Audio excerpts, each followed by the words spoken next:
What's up, YouTube? Welcome back. Time for a new ammo test series. Today we're going to be doing video number 1 for our ammo test series on 45 ACP. Totally overdue. A lot of people ask me what my favorite caliber is, and a lot more people assume it's 10mm. But it's a tricky answer when people ask me what's my favorite defensive round or caliber. 45 ACP is definitely my favorite caliber, but if we're going to talk silly millimeters, it's 10mm.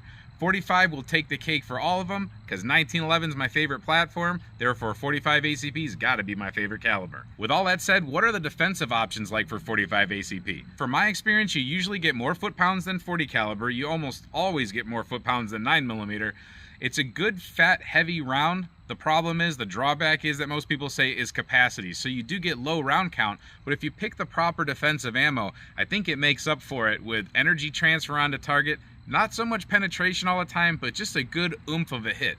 230, 220, 200 grain, 185 grain rounds usually do some pretty good damage, and they open up pretty big because heck, they start out as a 45 caliber. A lot of these projectiles will open up way beyond that. The other thing to keep in mind is 45 ACP is usually very pleasant to shoot. If you want to enhance your performance a little bit over regular 45, you can usually go to a plus P option for more velocity, therefore more foot-pounds. Usually it has a minimal impact on muzzle rise or flip or boom or bang, whatever you want to call it. So for our first test, we're choosing Gold Dot, but this one's a little bit different. This is Gold Dot Personal Protection Short Barrel. It's still a 230 grain fat 45 caliber pill. However, this one has been supposedly optimized for shorter barrels. And unfortunately, they're not going to provide us with a velocity on the box. We're going to have to figure it out ourselves. But that's okay, because we're going to be shooting 5 rounds through this chronograph through each one of these pistols. This is a Colt Defender with a 3-inch barrel. It's a 1911 iron-sighted. And then we have a little bit longer barrel. We have a 4.6-inch barrel on this Smith & Wesson M&P 2.0 45. And as we go through the chronograph, we're going to be attempting to hit the X on these B8 targets. So keep in mind, we do practical accuracy. We don't use a bench, we don't use a table or a rest or anything like that. I'm going to be shooting off hands, standing 20 feet off this target, because in the real world, you're not going to get any of those benefits. Then we're going to move that chronograph, shoot through it as we go into the gel block so that we know the exact velocity of the bullet that's going to strike the gel block. And I don't think we're going to need all of it, but we have 40 inches of gel altogether. 2 20-inch, 10% clear ballistics gel blocks. Now that you guys know what we're doing, let's do it. All right, 15 feet off the chronograph, 20 feet off the B8 target. I'll be taking my time to make sure I try to get good, accurate shots.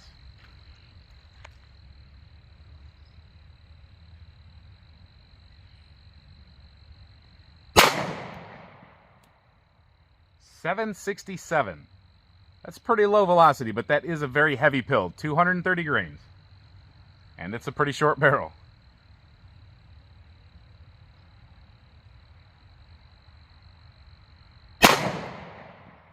.771.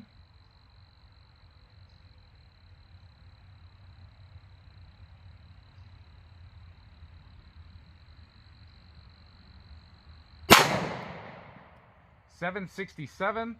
And out of the hand, out of this firearm, this steel frame 1911, it is just a little bit of a boom, but it's controllable. It comes back down on target. It's a 45, but never be scared of 45.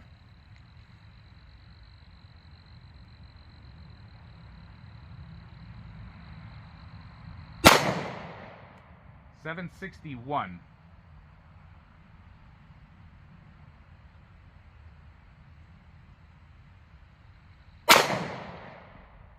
And .757. Let's take a look.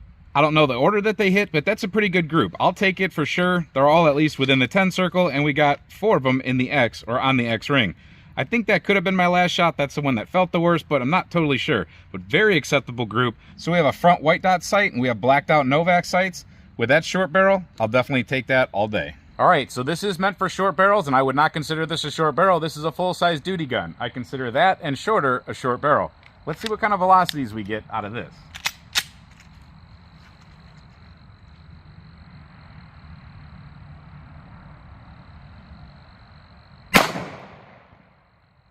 .848, so yep, we're in the 8s.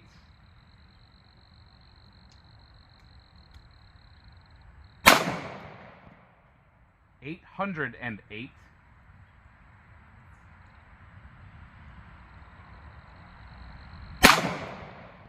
.850.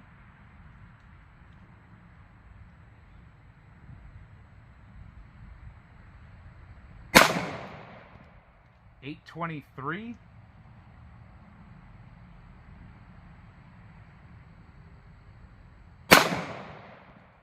And 821. If I pulled any of them, it was that one right there. But how does it shoot out of this gun?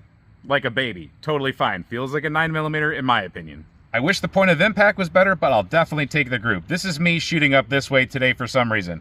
The sights we're using on this firearm are 3-dot white sights. I guess the front white sight's a little bit dirty, but it's almost white. And I just want to make a note real quick that on the left, the M&P does have a little bit of unburnt powder residue in it. However, the Colt on the right with the shorter barrel has more unburnt powder residue. That's the yellow flaky stuff you see. So typical of shorter barrel things, they sometimes don't burn off all of that powder. You can see it there in the front of the barrel with the Colt, and not really so much with the M&P. And a correction on the accuracy testing, I was actually standing at 20 feet off the chronograph and 25 feet off the backstop. I stood at the wrong mark. Now we are 15 feet off that gel block and chronograph. I have the right mark this time. So let's send one through the short-barreled Colt. It's what it was made for. Let's see how it does.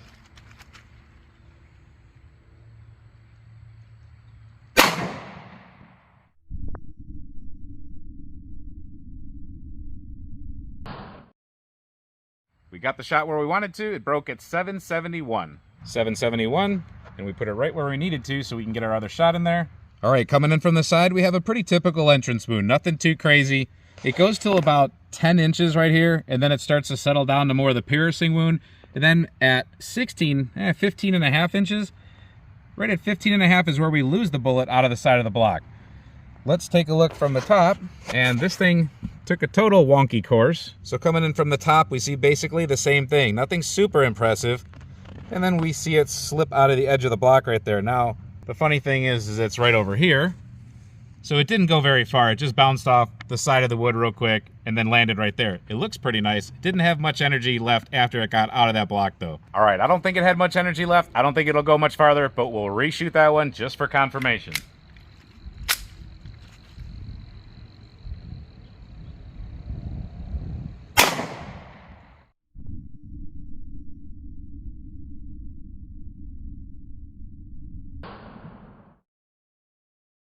And that was 746. Let's take a look. 746. And we placed that one right next to the other one. So coming in from the side, it actually went shorter. I'll just show you that right off the bat. That one only went to about 14 and a half inches and then bounced back to rest at about 13 and a half. The projectile appears to be on its side, kind of. We'll have to get it dug out. But let's follow this one backwards. So a disruption where it landed, and then it smoothed out a little bit, went back to the typical gold dot type of track. Try to separate those two out for you just a little bit. But almost the same thing. The other one probably just had less resistance as it got towards the edge of that block. As you can see, they both went side by side and they look pretty similar until you start having that one veer off. I'm not sure what made that veer off, but this other one that landed has a little bit of a bubble around it. Let's see what it looks like when we get it out of there after the next shot with the M&P. All right, it's designed for a short barrel, but let's see what happens in a full-size gun.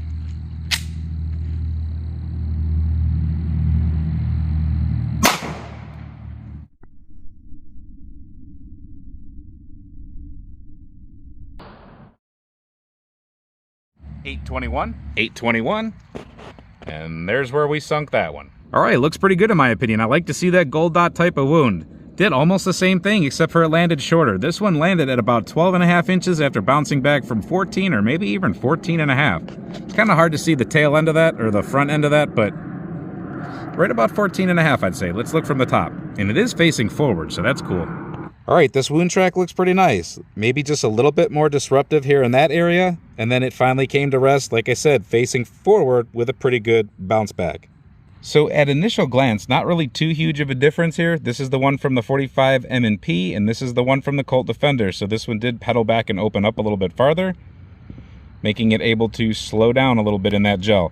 You can see those pedals are peeled back just a little bit, and I'll have, of course, the weight and size up in the corners for you, but that's what you get. That's the difference with these two. So as you can see, they perform pretty similarly out of both guns. Now, when they optimize things for shorter barrels, usually they're just softening up that lead a little bit or changing the way they put some cuts in a jacket, just making it open up at the lower velocities. It opens up a little bit more at a higher velocity, but it results in just about the same thing in gel. Now, that's gel, that's not real tissue, so take it for what it's worth. It's controllable out of both pistols, and it's accurate out of both pistols. So there's all the information. Let me know what you think about this specific short barreled loading from Speer Gold Dot. Let me know what you think about it in general, if you would carry it, if you have carried it, if you have any kind of experience with it. And keep an eye out for more 45 ACP testing in this test series. Also check out our other test series. We have a bunch of playlists, 10mm, 357 SIG, 450 SMC, 45 Super, you get the picture.